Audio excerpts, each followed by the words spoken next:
오늘 본문은 다윗이 위기를 겪고 이제 그 위기를 극복하고 이겨냄으로 말미암아 지난 시간들을 되돌아보아서 이제 앞으로 어떻게 살아가겠다 결단하고 고백하는 그러한 자기의 마음의 내용의 고백의 기도다.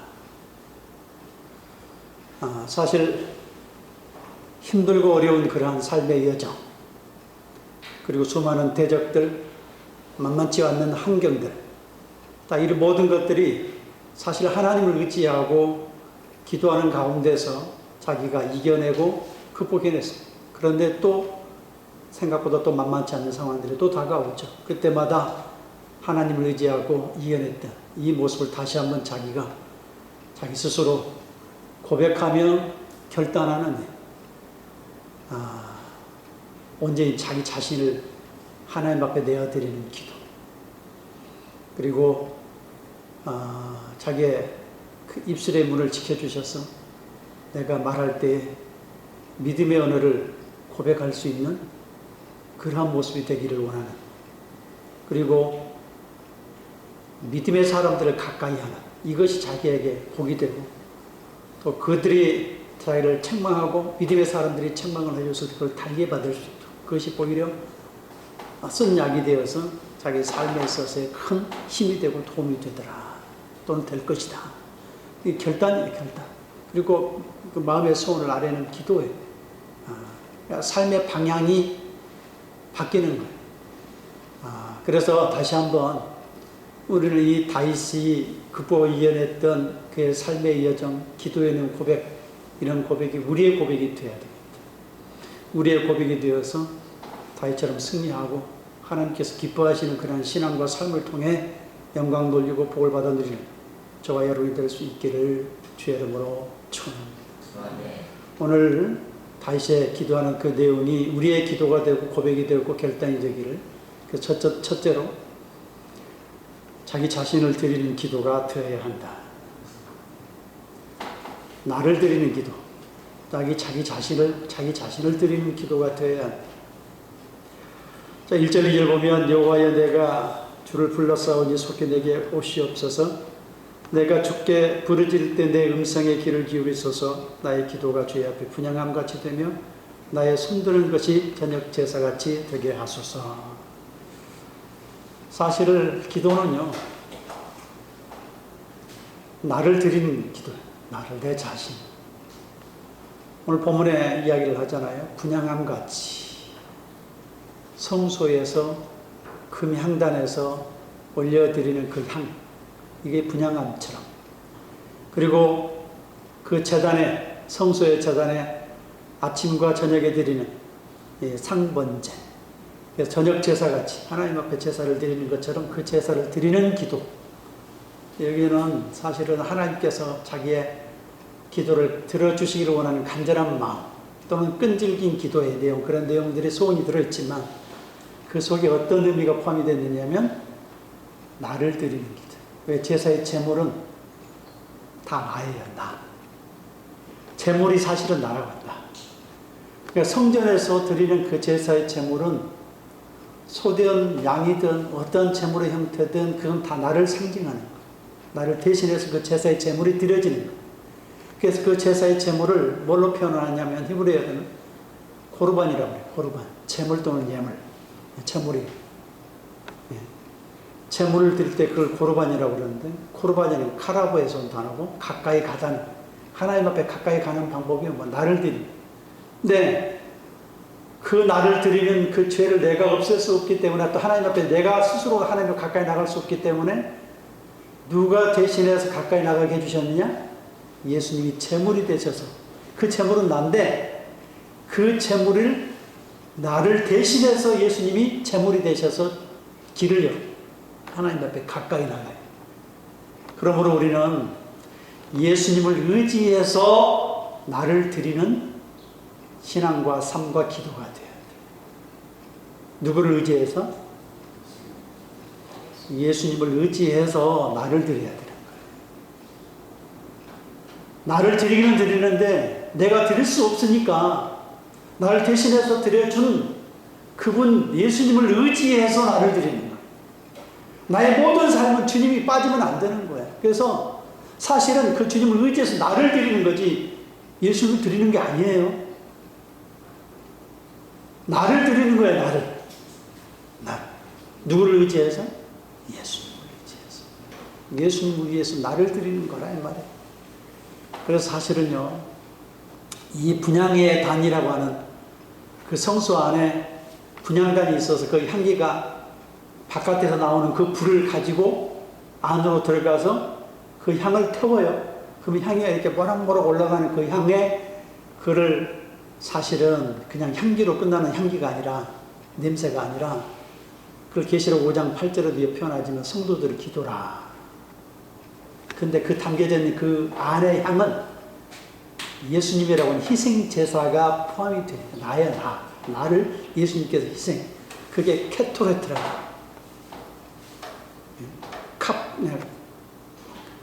카파르라고 아니야. 카타르라고 하는 희생제사를 드리라. 희생제사를 드리라. 이거는 히브리어고 헬라어는 수오라고 하는, 수오라고 하는 그것도 희생제사를 바치다는 거예요. 그러니까 그 희생제사는 예수님이 나를 대신해서 하나님 앞에 드려지는 제사 희생의 향기예요. 그러니까 그 향이 모락모락 올라갈 때 그 향은 동시에 기도지만 그 속에 뭐가 담겨져 있느냐? 예수님이 희생제사가 담겨. 나의 나. 그러면 성소 안에서 그 분향을 할 때마다 그 나를 드리는 거예요. 기도는 나 자신을 드리는 기도인데 그걸 누구를 의지해서 드리는 거예요? 예수님의 희생제사예요. 나를 대신한 예수님 희생제사. 그래서 우리가 기도라고 하는 것은요, 나를, 주님을 의지해서 나를 드리는 게 진정한 기도의 의미란 말이에요. 그리고 바깥에 있는 저녁제사 표현하잖아요. 오늘 본문에 보면 저녁제사를 드리는 것처럼 그 바깥에서 상번제로 드리는데 후에 드리는 저녁제사. 하나님 앞에 간절히 바쳐져서 드려지기를 원하는 그 마음이 들어있지만 동시에 자기를 드리는 거란 말이에요. 그래서 저녁제사를 드리는 이 드리는 제사의 희생제사의 향기가 바깥에서도 이렇게 올라가요. 그래서 레위기 1장 9절에 보게 되어지면요, 그 하나님께서 그 번제로 또는 하나님께서 태우리는 화제로 이렇게 드려질 때 그 냄새가 하늘로 올라간단 말이죠. 올라갈 때 하나님을 그 레위기 1장 9절에 향기로운 냄새라. 그걸 향기롭대요. 향기로운 냄새라. 근데 그 원어를 보면 누아흐 레이하흐, 이게 뭐냐면 누아흐라는 게 주님이 안식하다 이 개념이 안식하다. 레이하흐 냄새, 안식한 냄새, 즉 하나님 만족한 냄새, 하나님이 예수님이 희생제사를 통해서 드려지는 걸 보고 예수님을 통해 드려지는 걸 보고 하나님이 만족하고 진노를 멈추는 제사예요. 향기가 이제 모락모락 올라갈 거 아니에요. 그렇죠? 올라갈 때 하나님이 나 자신을 드리지만 나 자신을 예수님께서 드려질 때 예수님께서 드려지는 그게 하나님을 만족시켜요. 완성시키는 거예요. 완성. 우리 죄가 없어지는 거예요. 그렇기 때문에 하나님께서 그 냄새를 맡으실 때의 그 향은 하나님이 만족하는 제사, 만족하는 향, 안식하는 향, 그 다음에 진노를 푸는 향이에요. 네? 죄가 없어지는 거예요. 그러니까 근본적으로 우리는 예수님을 의지해서 나를 드리는, 그래서 하나님 앞에 기도할 때 나를 드리는 그런 기도가 되어야 되고, 그 기도를 할 때마다 우리는 기도하면서 진짜 변하는 것은 누가 보면 내가 변하는 거예요. 기도는 나를 변화시키는 거예요. 기도를 아무리 많이 해도 내가 변화되지 않는 기도는 그건 진짜 기도로 할 수 없는 거예요. 창세기 32장에 보면은요, 야곱이 자기의 가문을 일으키고 난 다음에 삼촌 라반의 집에서 또 돌아오게 될 때 형 에서가 돌아오기만 하면 죽여버린다고 했으니까. 그런데 군사를 끌고 온다는 소식을 들었잖아요. 그래서 야복강, 요강 건너기 전에 그 지류인 야복강에 멈춰 섰는데 그 소식을 듣고 건너가지는 못하는 거예요. 하나님 앞에 밤새가 기도를 하면서 천사와 씨름을 했잖아요. 천사와 씨름을 환도뼈가 부러져 제대로 걷지도 못하고, 그때 이름이 바뀌죠. 야곱에서 이스라엘로 바뀌죠. 내 이름을 내가 야곱이라 하지 않고 이스라엘이라. 그의 정체성이 여기 있는 거예요. 야곱은 뒷꿈치를 잡는 자, 인간적으로 노력하는 그런 의미가 담겨져 있어요. 사람 자기 힘으로 살아가는 게 여태까지도 자기 힘으로 살아온 게 강했다 이 말이에요. 근데 이제는 환도뼈가 부러지니까 자기 힘이 아니라 하나님을 의지하고 이제 힘이 없어요. 환도뼈로 제대로 걷지도 못하고 부축해서 가야 되는 그 삶이 되는 거예요. 자기 힘과 에너지로 살아왔던, 자기 정신으로 살아왔던 이 야곱이 이제는 어떻게 돼요? 절대적으로 주님을 의지할 수밖에 없는 사람. 다스림을 받는 이스라엘이라고 하는 의미가 겨루어서 이겼다는 의미가 있지만 동시에 뭐가 있다고 그랬어요? 다스림을 받는 자. 이제는 야곱의 정체성은 이스라엘 12지파의 의미예요. 야곱으로부터 12지파가 나왔잖아요. 야곱은 이스라엘 정체성이 우리들이에요. 우리들의 정체성은 뭐냐? 절대적으로 하나님을 의지하는 존재요, 하나님의 다스림을 받는 존재로 살아가야 된다는 하는 사실을 창세기 32장에서 우리에게 가르쳐 주는 거예요. 그래서 우리 바뀌었다는.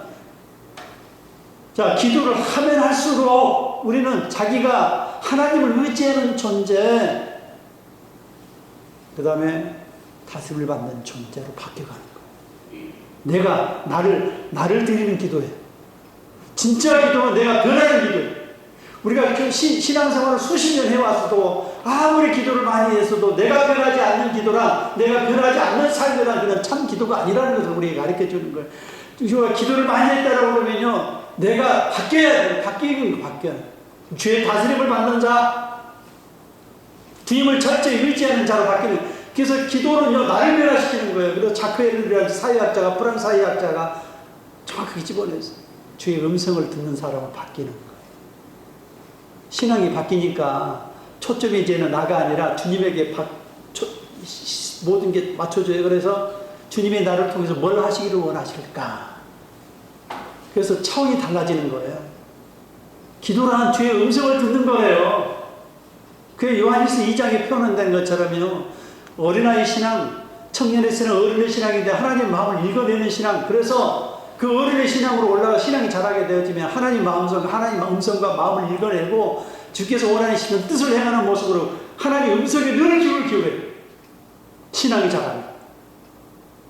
내가 필요한 것을 하나님 앞에 간절히 간구하고 그것도 기도지만, 그것도 필요하니까 우리 주기도를 가르쳐 준 것처럼 하나님의 나라도 기도해야 되지만 우리 필요도 기도해야 되는 것이 주기도를 가르쳐 주는 하나님 말씀, 예수님의 가르침 아니에요. 그렇지만 진짜 신앙은 하나님께서 나를 통해서 뭘 하시기를 원하시는가, 내가 어떤 모습으로 변화되기를 원하시는가, 내가 어떤 걸 하나님께 쓰임받기를 원하는가, 다스림받기를 원하는가, 내가 하나님을 어떤 모습을 의지하기를 원하는가, 이걸 하나님께서 원하신다 이 말이에요. 창세기 32장에 야곱을 통해서 이스라엘 이름을 바뀜을 통해서 의지하는 자의 모습 바뀜을 통해서 우리의 정체성이 여기 있다. 우리의 정체성은요, 주의 다스림을 받고 주님을 의지하는 자로 바뀌는 거예요. 그래서 기도를 많이 했다라면 내가 얼마나 바뀌었느냐라고 하는 것으로 진단을 할 수 있어야 돼요. 기도를 아무리 많이 하는데 우리의 삶과 신앙이 변하지 않는다면 저도 마찬가지지만 우리가 신앙생활의 기도의 내용이 올바른 기도의 내용이 아니다라고 이야기할 수가 있겠죠. 누가복음 58장에 바리새인이 기도를 하는데, 나는 세리와 같지 아니함을 감사하나이다. 일주일에 나는 2번씩 꼬박꼬박 금식하고요, 하나님 앞에 약속했던 11조도 나는 꼬박꼬박 내는데 저 세리는 죄인과 같지 않아서 나는 감사합니다. 비교하는 신앙으로 바뀌어가는 게 그게 기도가 아니라는 거예요. 그건 변화되지 않는 기도고, 초점은 자기. 기도의 초점은 남을 바라보고 남에게 비교하는 그런 신앙으로서의 남아있는 바리새인의 기도를 할 수가 없는 것이죠. 기도는 자기의 변화, 자기 신앙에 달라진, 하나님을 의지하는 삶, 하나님의 다스림을 받는 삶, 하나님의 뜻을 행하는 삶으로 바뀌어가는 것이 진정한 기도의 내용이라고 하는 것을 가르쳐주고 있죠. 근데 그것이 바로 주님을 의지해서 나갈 때 바뀔 수 있다. 내가 내 자신의 힘으로 되는 것이 아니라 철저히 주님을 의지해 나갈 때, 분양할 때, 하나님 앞에 제사의 제물로 나를 드릴 때, 그게 주님을 통해서 내가 변화될 수 있다라고 하는 자 가르쳐주고 있는 것. 로마서 12장 1절 이하를 보면 너희 몸을 하나님이 기뻐하시는 산제사로 드리라. 이게 영적 예배래요. 이처럼요, 자기 자신을 드리는 기도가 되면, 그리고 그 기도의 내용이 바뀌면 우리의 삶이 바뀌는 거죠. 바뀐다. 내가 변화. 진짜 제대로 된 기도는 나를 바꿔 가는 기도래. 나를 바꿔 가는.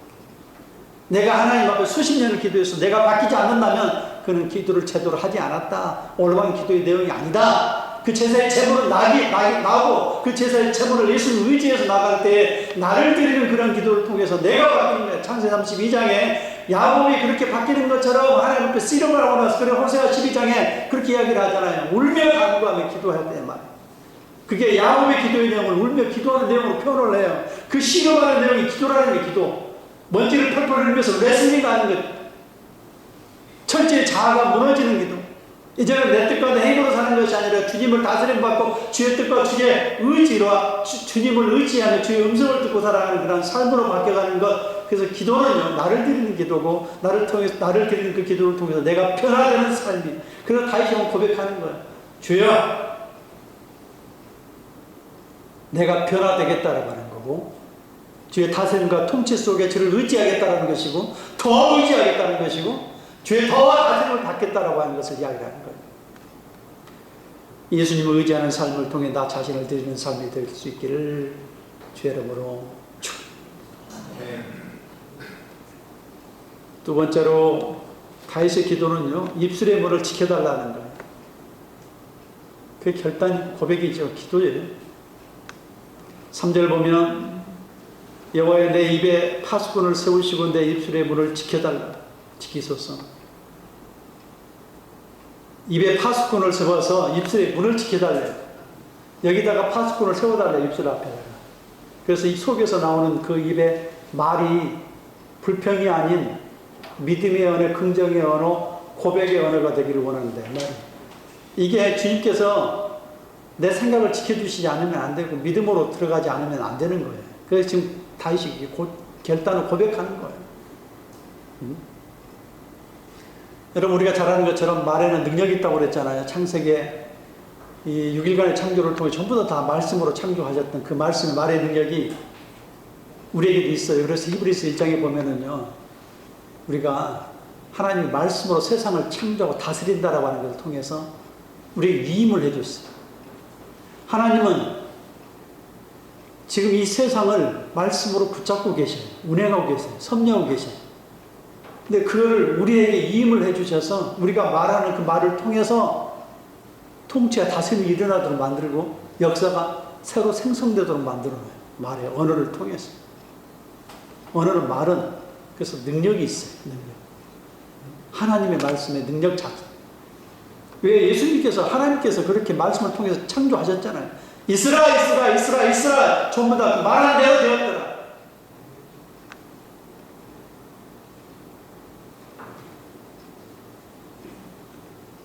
그 이스라엘 백성이 애국에서 나와가지고 광야 길을 걷고 가나안 땅까지 들어갈, 약속의 땅까지 들어갈 때 계속 불평 다 하나님 들으셨어요. 그래서 민수기 14장에 보면 내 귀에 들린 대로 너희에게 주님께서 행하시겠다. 내 귀에 들린 대로. 그게 가나안 땅에, 약속의 땅에 들어가기 전에 12지파의 그 지도자들을 뽑아가지고, 정탐꾼들을 뽑아가지고 보내는데, 가나안 땅에 들어가가지고 갔다 와서 보고를 해요. 야, 진짜 하나님 말씀대로 과일들이 풍성하더라. 여기까지는 좋았어. 근데 그 성읍에는 정말 너무 단단하고 완벽해서 지배할 수가 없겠다. 그 다음에 거기는 거인족들이, 안악자손의 후손들이 거기는 살고 있더라. 우리가 싸워서는 이겨볼 수가 없겠다. 근데 사실 눈에 보이는 것으로 판단하지만, 그래서 여호수아와 갈렙은 눈에 보이는 것을 판단하지 말아라. 저희들은 우리의 밥이라 약속을 보자. 하나님 약속했지 않느냐. 이 땅을 주시겠다 약속을 했으니까 이제 열명이 전탁들 숫자가 많으니까 그렇게 와가지고 이야기를 하고 보고라는 이스라엘 백성들이 전부 다 새로운 리더자를 세워가지고 모세가 아닌 새로운 리더자를 세워가지고 애국으로 돌아가자! 불평불만하고 울고 난리가 났어요. 그걸 듣고 이야기하시는 거예요. 내 귀에 들리는 대로 내가 너희에게 그대로 행하리라. 주님은 듣고 계시는 우리의 모든 내용들, 대화를 다 듣고 계시고 마음을 읽어내고 계십니다. 이스라엘 백성들이 출애굽을 해가지고 홍해바다를 건너고 난 다음에 마라의 지역에 도착했을 때 마라의 쓴물, 홍해도 막 가까워요. 바로 옆에 붙었어요. 마라의 지역이. 그러니까 홍해 그 짠물이 그 마라 지역에 그 물에도 그대로 다 나오겠죠. 흡수돼서. 얼마나 짜겠어요. 이스라엘 백성들이 물을 먹는 너무 짜가니까 막 불평을 해요. 우리가 죽게 생겼다고 불평을 하니까 모세가 나뭇가지를 꺾어가지고 거기 물에 던졌더니 달아졌더라.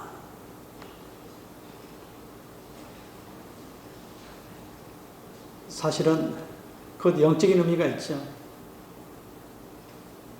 우리의 내면에 쓴 불평의 마음, 이런 것 십자가를 통해서 거쳐야만이 우리가 달아질 수 있어요.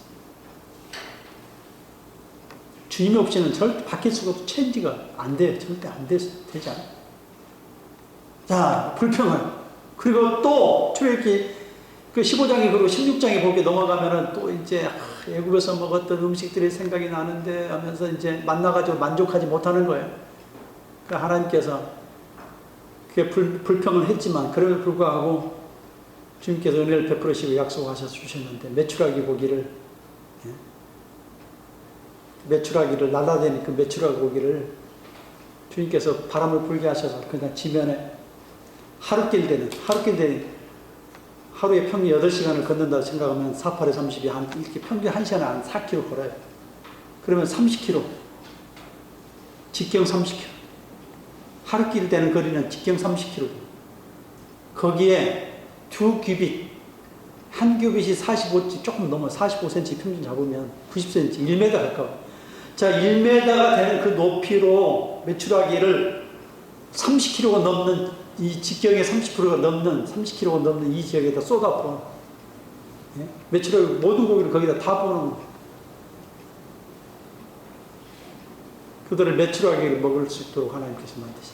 이사야께서 또 불평을 하니까 하나님께서 너희가 먹다가 죽으리라. 예, 우리의 인생의 모습이고 그래서 우리가 자 보세요. 저도 마찬가지지만 늘 환경을 통해서 우리가 불평을 하고 약속보다는 말씀보다는 예수님을 보기보다는 주변의 환경이 우리를 흔들어 놓잖아요. 저나 여러분이나 똑같을 거라고. 일단은 그 환경이 흔들어 놓으면은 날 우리는 아까 그 정통분들도요. 또 마지막에 그 단어가 또 하나 있는데 거기는 싸움이 끊이지 않는 서로 북쪽에서 남쪽에서 치고 들어와가지고 거기는 이 성읍은 끝없이 곤란한 지역이라. 왜? 싸움이 끊이지 않는 지역이니까. 서로 뺏고 빼앗는 그런 지역이라. 그러니까 다 모든 게 보이는 환경이 그 눈으로 보면 그렇게 보이는 거예요. 자, 우리가 늘 그것에 경도되고 넘어지니까 성경에 마태복음 14장에 예수님을 통해서 그 풍랑 사건, 예수님이 기도로 올라가시고 베드로와 함께 제자들은 이렇게 갈릴리 바다를 지나가시는데 갑자기 돌풍이 부니까 거기에 막 풍랑이 일어나는데 예수님께서 구하러 오시는데 예수님 당신이거든 우리를 구원해달라. 나를 좀 걸어가게 해달라. 확인 작업하라. 내가 물리를 걸어갈 수 있도록 해달라. 근데 베드로가 우리의 현실을 가르쳐 주는 거야. 뭘 보냐면 예수님보다는 또 문제를 해결할 수 있는 예수님보다는 이 풍랑을 먼저 보게 돼 있어. 우리는 당연히 그래요. 당연히. 이게 훈련이 돼도 그렇고 일정한 훈련이 되기까지는 늘 우리는 뭘 보느냐 하면 풍랑을 바라보게 되어 있어. 무서워서 빠져가는 것이. 주님께서 뭐라 말씀하세요? 믿음이 없는 자들아. 주님을 바라보는 그 믿음으로 우리는 때로는 어려움도 당하지만 힘도 들지만 주님을 바라보라 이 말이에요. 주님을. 문제를 해결할 수 있는 주님을 바라보는 것. 자, 그래서 우리는요, 이 여호수아 칼렙이 그 상황들을 극복하고 이해를 했어요. 대다수의 10명의 정탐꾼들은 12개 정탐꾼 중에 10명이 전부 다 믿음 좋은 사람 아니에요? 족장들이니까. 거기 뽑혔으니까. 그 지파에서 뽑힌 사람들은 대단한 사람들이에요. 아무나 보내는 거 아니잖아요. 근데 그 사람들이 믿음의 눈으로 보지 아니하고 현실의 눈으로, 환경의 눈으로 바라보고 약속의 눈이 아닌 것을 바라봤을 때 그들은 불평하게 되게. 우리가 이걸 극복할 수 있는 방법이 뭐예요? 약속이라는 거예요. 약속. 언약의 이 말씀을 내 속에 집어넣어야 돼. 그리고 또 이겨내는 방법이 뭐라고 그랬어요? 예수님 보는 거야. 약속의 말씀과 더불어서 우리의 초점은 환경이 아니라 주님에게 초점을 맞출 때에 이겨낼 수 있어요. 말씀의 약속을 붙들 때와 그 다음에 예수님에게 초점을 맞출 때 우리는 극복을 이겨낼 수 있다는 하는 사실을 우리에게 가르쳐주고 있잖아요. 다윗이 골리앗을 향할 때 사실은 골리앗을 보는 게 아니라 만군의 여호와를 보고 간 거예요. 우리가 생각할 때는 다윗을 보고 갔다, 여러분 다윗 보면 못 가요. 다윗의 뒤에 계시는 만군의 여호와 이름으로 보고 간 거예요. 만군의 여호와 이름으로. 그러므로 우리는요, 사실은 말씀을 채워 넣어야 돼. 예수님이 보이려고 그러면 이 속에 말씀이 채워져야 돼. 약속을 제대로 붙들려고 그러면 하나님 말씀이 속에 제대로 들어와 있어야 돼. 이 말씀이 제대로 내 속에 채워져 있다면 그 약속을 붙들 수 힘이 생기고, 그 말씀이 채워져 있다면 내 속에 있는 그 말씀을 통해 예수님을 붙잡고 예수님을 볼 수 있는 영적 영안이 열려요. 그러니까 다윗이 입술의 문을 지켜주시고 파수꾼을 세워서 입술의 문을 입술을 지켜주시고 입술의 문을 열어달라고 하는 것은 불평의 말이 아닌 약속을 따라서, 언약을 따라서 주님을 볼 수 있는 능력으로 바뀌어갈 수 있는 그러한 기도가 되는 거예요. 여러분, 우리의 신앙이 이렇게 바뀌어가야 돼. 경험할수록, 시간이 지나면 지날수록 우리의 신앙 안에서 주님을 경험하고 약속을 경험하고 언약을 붙들고 주님을 통해서 승리하고 생명의 능력을 맛볼 수 있는 저와 여러분이 될 수 있기를 주 이름으로 축원합니다. 마지막으로 세 번째로 믿음의 사람을 가까이 할 수 있어야 돼.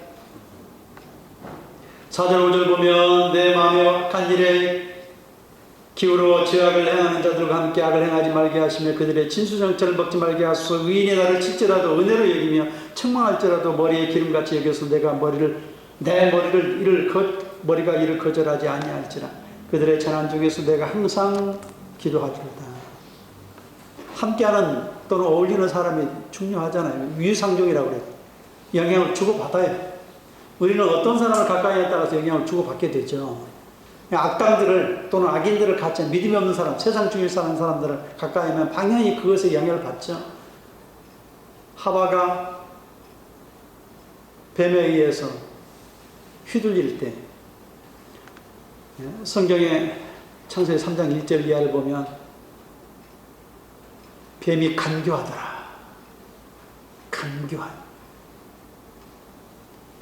그래서 하와에게 이르되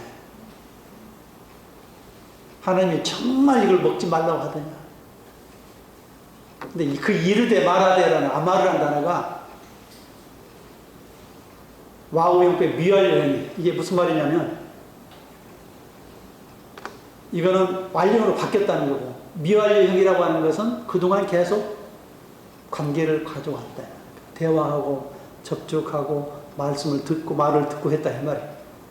그러다가 여기서 딱 그 말에 대해서 반응을 한 거예요. 그런 개념이 이르되 말하되. 그랬더니 이제 하나님이 정말 먹지 말라고 하더니 그랬더니 얘가 다 뭐라고 이야기해요? 다른 거는 다 먹어도 되는데 동산 중앙에 있는 나무는 그걸 먹지도 만지지도 말라요. 누가 그랬어요? 만지지 말라 말을 안 했어요. 먹지 말라고 그랬죠. 근데 자기 생각을 덧붙여요. 그러니까 야 됐다고 그러고 사단이 이제 이야기를 하잖아요. 없는 것들 다 만들어요. 결코 죽지 않아. 네 눈을 밝아지게 할 것이다. 네가 네 스스로 판단을 결정할 수 있으니까 네가 하나님처럼 될 수 있어. 전부 다 바꿔버리는 거예요. 그러니까 자, 그동안에 계속해서 접촉이 일어났단 말이에요. 계속 영향을 줬다 이 말이에요. 그 말에 내려가는 이 의미 속에는 그동안 계속해서 듣고 영향을 받았다. 그 하와가 그냥 자기 생각을 따라서 먹지도 말고 만지지 말고 말을 한 게 아니라 영향을 받았다라는 걸 말하고자 하는 거예요. 영향을 받았다. 여러분, 아합이 BC 8세기에 북이스라엘 아합이 저 시돈의 엣발 제사장의 딸, 왕의 딸, 바알의 딸을 데려와가지고 정략 결혼을 했잖아요. 근데 그 이세벨에 다 완전히 판을 치는 거예요. 참 가까이 있는 사람이 아는데 그 아내가 좌지우지하는 거예요. 영향을 미치는 거예요, 영향을. 그렇죠? 뭘로요? 우상으로, 바알 신앙으로. 초토화돼 버려요. 자, 우리는요, 영적 교류, 영적으로 이렇게 살아가는 존재이기 때문에 주님을 가까이 해 생명이 우리 속에 나오지, 아기를 가까이 하면 죽음밖에 생산이 안 돼요. 죽음밖에 생산이 안 돼요. 죽음으로 가는 거예요. 요한복음 10장 10절에 내가 무슨 이 도덕이 오는 것은 도적질하고 죽이러 멸망시키러 온 목적이래요. 그러니까 도적은요, 사단은 죽이고 멸망시키러 오는 목적이지만 주님이 온 것은 양으로 생명을 얻게 하고 더 풍성히 얻게 하고 우리에게 생명을 주러 오시는 거예요. 목적이 달라요. 그러니까 그런 악인과 세상 중심에 살아가는 그런 사람들을 가까이 하게 되면 어떤 영향을 봐요? 죽음의 영역, 죽음의 영향, 망하는 걸로 가는 그 삶의 모습들. 그래서 우리는 야곱과 에서의 두 모습, 여러분 야곱과 에서는 우리 안에 두 모습도 이야기하지만 또 다른 모습은 에서와 같은 그런 또 다른 그 모습의 공격도 있다라고 하는 걸 가르쳐 주는 거예요. 에서처럼 우리를 공격하고 내 안에 에서와 야곱의 두 모습. 근데 중요한 건 뭐예요? 에서는 세상 중심 아니에요. 야곱은 하나님 중심이고 종용한지라 그는 종교적이고 신앙적이라는 말이에요. 장막에 거했다. 하나님의 장막이라고 하는 것은 오해라고 하나님의 말씀이 가르쳐지는 곳이에요. 장막에 하나님의 말씀이 거기에 머물러서 가르쳐주고 말씀으로 살아가는 것이 장막의 개념이에요. 그러니까 야곱은 어떤 사람이느냐? 자, 에서는 사냥에서 세상 중심으로 와일드한 모습으로 세상으로 살아가는 세상 관점과 기준으로 살아가는 사람, 하나님이 야곱을 살아가지고 에서는 미워했다라고 하는 것이 바로 세상 중심에 살아가는 사람, 하나님이 없는 사람 아니에요. 그럼 반드시 그 영향에 따라서 우리는 에서의 삶을 따라가게 되어 있어요. 근데 야곱을 가까이 하면은 늘 하나님 말씀을 묵상하고 그 안에 하나님의 가르침을 받고 그 안에서 신앙적으로 종교적으로 신앙을 생활을 하는 그런 모습을 가까이 하는 사람을 가까이 하게 되면 우리는 그 안에서 좋은 영향을 받게 됐죠. 여러분 다윗이 요나단을 가까이 했는데 또 친구가 되었는데 이 순간에 그 우정을 뛰어넘은 그러한 그의 관계가 됐는데 요나단이요 어떤 믿음의 사람이냐면은 철저히 하나님 중심에서. 그래서 사무엘상 14장 6절에 보면은요, 블레셋 갔다 이렇게 접전하고 대치하고 있을 때 자기 그 부관을 데리고 거기 앞에 있는 전초부대를 찾아가가지고 그들을 이제 전쟁을 하는데 그때 고백이 뭐라고 하냐? 여호와의 구원은 숫자가 많고 적음이 아니라 하나님을 의지하는 자의 편에 선다. 그래가지고 거기에 반일개인수단, 즉 반나절 동안 쟁기질을 해서 그 일구을 수 있는 그 땅의 넓이에 20명을 넘게 죽였다는 거예요. 대단하죠. 두 사람이 가가지고 20명. 10대 1. 여호와의 구원은 사람이 많고 적음이 그런 고백으로 나간 사람이 요나단이었어. 예. 그리고 사무엘상 20장 16절에 보면은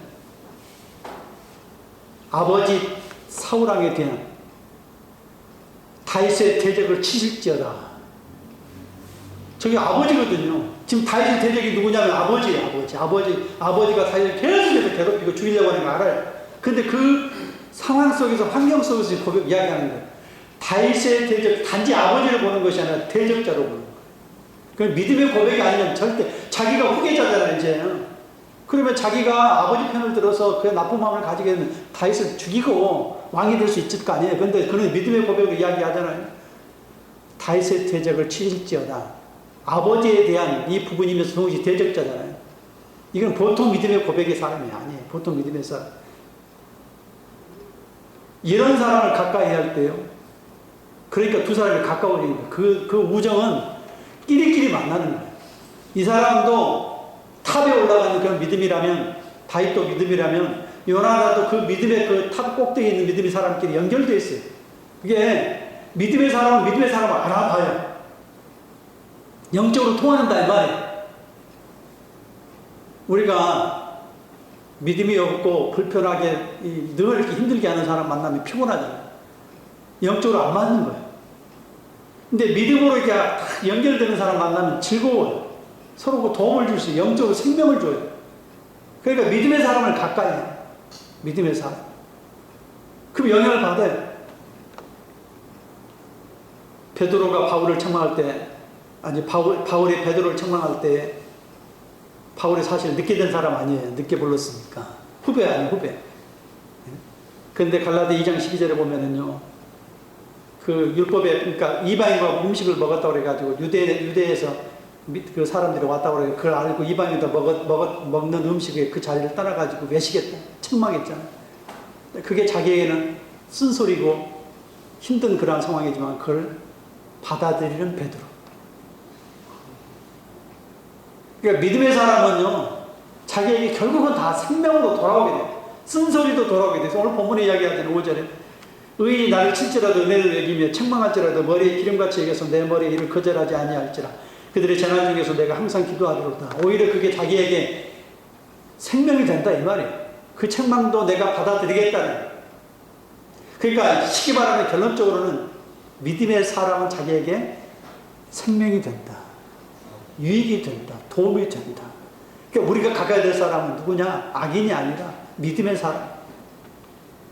자, 그 믿음의 사람들을 세우는 주님을 가까이 하는 것.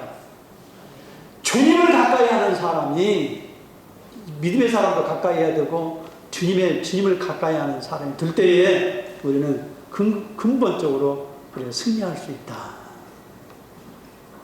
예수님과 믿음의 사람들을 가까이 함으로 승리하는 신앙이 될 수 있기를 주의 이름으로 축원합니다.